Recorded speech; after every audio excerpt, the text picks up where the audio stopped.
Eh bien salut tout le monde, ici Aichiro. Alors aujourd'hui on se retrouve pour une nouvelle vidéo où nous allons parler de théories sur Paimon.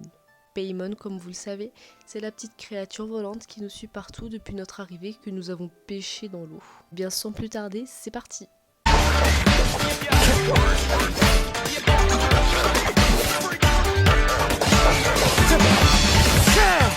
Nous le savons maintenant que la déesse du temps et des mille vents s'appelle Istaroth.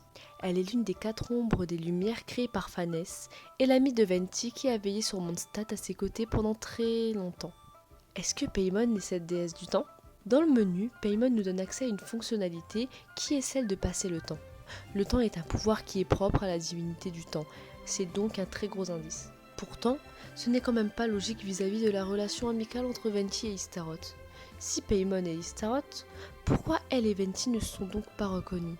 Peut-être que la mémoire de Paimon a été effacée et que sa forme a changé, d'où le fait que Venti ne la reconnaît pas. De plus, Paimon est le symbole du dieu inconnu que nous rencontrons au début du jeu. A-t-elle un lien particulier avec ce dernier ? Le jeu finira dans environ 4 ans. Nous ne savons pas si nous saurons la réponse avant la fin, en tout cas cela reste un très grand mystère encore. Est-elle directement le dieu inconnu ? Peut-être qu'il souhaite veiller sur le voyageur et lui donner de fausses pistes pour qu'elle ne mette pas la main sur son frère de sitôt. En tout cas, nous avons énormément à penser du rôle que va jouer Paimon dans l'histoire. Je trouverais ça fade de dire que c'est seulement un être volant qui nous suit partout.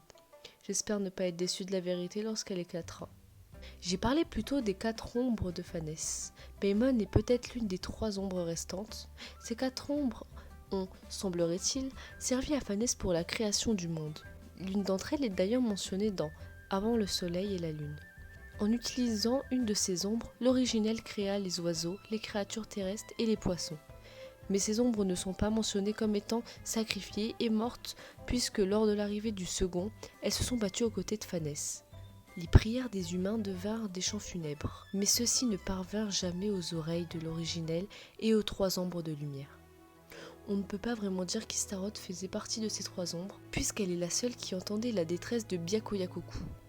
Elle a continué à veiller sur eux alors que Phanès et les 3 ombres livraient la guerre au second. Maintenant, faisons le lien entre Paimon et les ombres.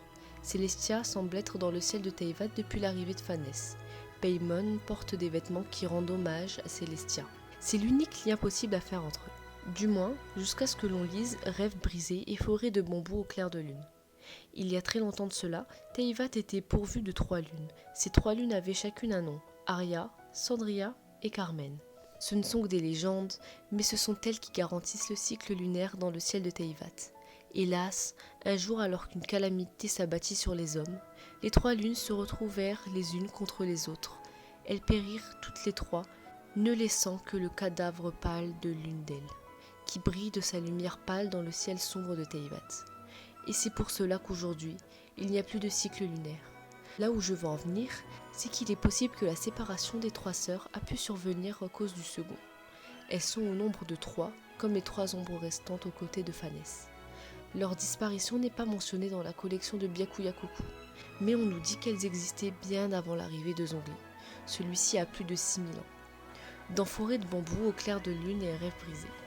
De plus, on nous dit qu'elles s'aimaient énormément, mais un beau jour elles brisèrent le cycle lunaire. Pourquoi ? Cela est qualifié comme étant une calamité qui s'abat sur les humains.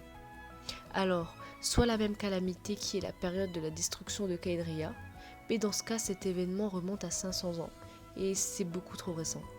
Soit la guerre qui a opposé Phanès et le second. Là, c'est beaucoup plus loin et plus logique et probable, donc il y a bien plus de 6000 ans. La seule chose qui me fait dire que les 3 lunes ne sont pas les ombres de Phanès, est qu'il en a utilisé une pour créer la faune et la flore. En tout cas, c'est déjà la fin de cette vidéo. Si elle vous a plu, n'hésitez pas à lâcher votre petit pouce bleu et à vous abonner pour ne rien rater. Et moi, je vous dis à la prochaine. Ciao!